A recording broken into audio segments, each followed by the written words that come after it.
Olá pessoal, eu sou o Guilherme Barreto, esse é o segundo episódio do Derrubando Estátuas. E hoje a gente vai falar sobre Isabel Cristina Leopoldina de Bourbon, Duas Sicílias e Bragança. Tem um monte de nome no meio, mas ninguém liga. Também conhecida ou mais conhecida como Princesa Isabel. Bom, a Princesa Isabel, ela era filha de Dom Pedro II, mas apesar de ser sempre conhecida como a princesa do Brasil, como a princesa herdeira do Brasil, na verdade, ela só ganhou esse título depois da morte dos dois irmãos, Dom Afonso e Dom Pedro. Uma curiosidade, era Dom Afonso Pedro e Dom Pedro Afonso. A família real não era a mais criativa do mundo em relação a isso. Mas os dois morreram ainda crianças. Dom Afonso morre com, se eu não me engano, 2 anos, e Dom Pedro Afonso também morre com algo em torno disso. Dom Afonso foi o primeiro, depois Isabel, depois Leopoldina, depois Dom Pedro. Os dois morrem criança, ela, como a filha mais velha de Dom Pedro II, acaba herdando ali o direito ao trono do Brasil.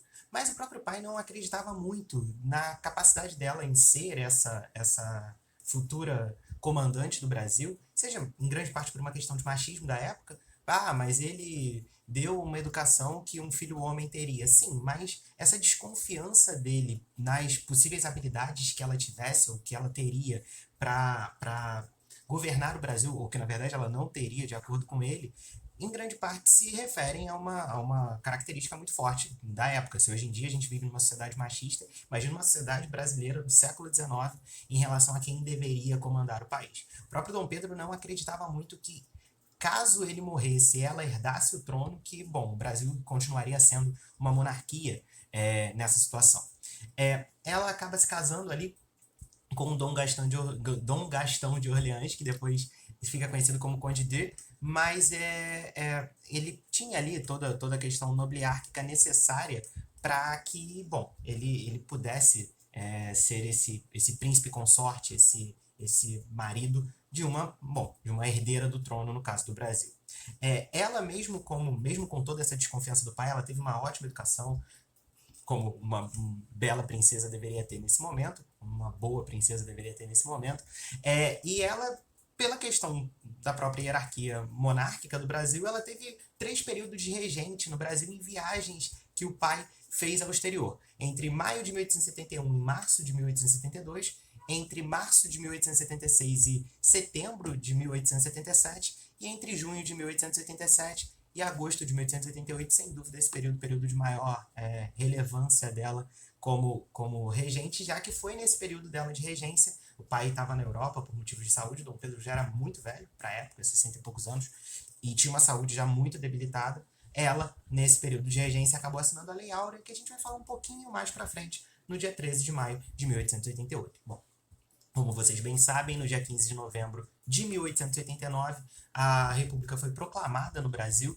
e com a proclamação da República, poucos dias depois, a família real foi banida do Brasil.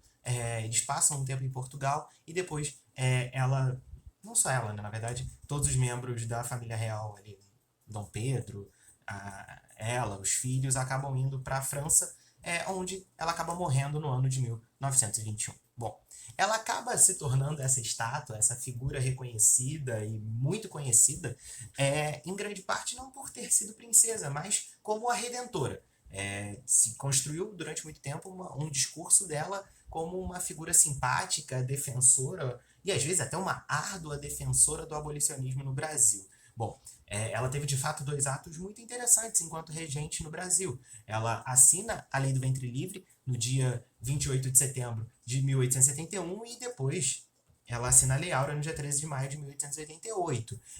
Bom, essa imagem dela naturalmente não é construída no momento imediato após a assinatura da Lei Áurea, já que pela própria proclamação da República, a gente tem toda uma desconstrução de qualquer coisa positiva em relação à monarquia. Então, essa restauração da imagem dela se dá muito, em grande parte, a partir de 1921, ou seja, a partir da morte dela, lá na França. Mas a gente tem algumas questões que devem ser muito bem debatidas. Por quê? Apesar dela ter assinado a Lei do Ventre Livre, apesar dela ter assinado a Lei Áurea, a gente não pode esquecer. O Brasil, em 1822, se tornou independente pela ação, em grande parte, do avô dela, Dom Pedro I. E, bom, pai dela, Dom Pedro II, foi o governante que ficou mais tempo no Brasil como governante durante 49 anos. E nenhum dos dois teve grandes atitudes no sentido de acabar com a escravidão no Brasil. Então, a gente tem o período imperial no Brasil de 1822 até 1889.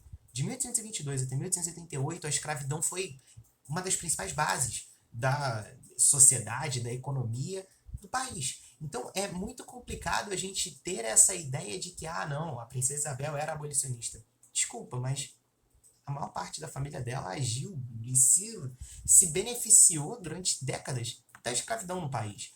Mas havia uma pressão dos grandes cafeicultores para que a escravidão fosse mantida. Tudo bem, assim como havia uma pressão de todo o movimento abolicionista para que a escravidão acabasse.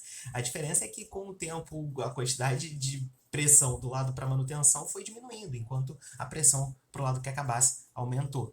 Bom, além disso, quando a gente coloca a princesa Isabel como a redentora, como a grande figura, por ter assinado a Lei Áurea, o que é um ato sem dúvida fundamental, a gente acaba apagando figuras abolicionistas de fato, pessoas que lutaram às vezes ao longo da sua vida inteira pela abolição, pessoas, sobretudo, pretas e pretos, pessoas que sofriam com racismo, às vezes escravos que ganharam a liberdade ou descendentes de escravos que tiveram mesmo que lutar contra a escravidão, pela abolição e que acabam sumindo, justamente pela questão da redentora da princesa Isabel. Figuras como André Rebouças, Luiz Gama, José do Patrocínio, Mariana Crioula, Maria Firmina dos Reis, entre outras figuras pretas e pretos que foram fundamentais de fato pela causa abolicionista ao longo de toda a sua vida, ao longo de todo o período imperial e até mesmo anterior. Durante o período colonial já haviam movimentos pela abolição da escravatura aqui no Brasil. Então, na prática, quando a gente constrói essa estátua da princesa Isabel como a redentora, a gente acaba criando uma liderança abolicionista que ela não era. Mas a família real não tinha escravos. Não era bem assim. As pessoas recebiam salário, mas isso não quer dizer que elas eram livres. Pessoas negras que trabalhavam para a família real.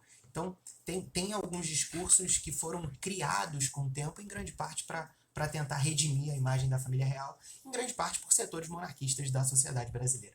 Então, quando a gente ergue essa estátua para a princesa Isabel, a gente acaba escondendo outras pessoas, essas sim que lutaram, que buscaram ao longo de toda a sua vida o fim da escravidão no Brasil. Então é isso, pessoal. Espero que vocês tenham aproveitado o Derrubando Estátuas de hoje. Fiquem bem, fiquem em segurança e até a próxima. Tchau, tchau.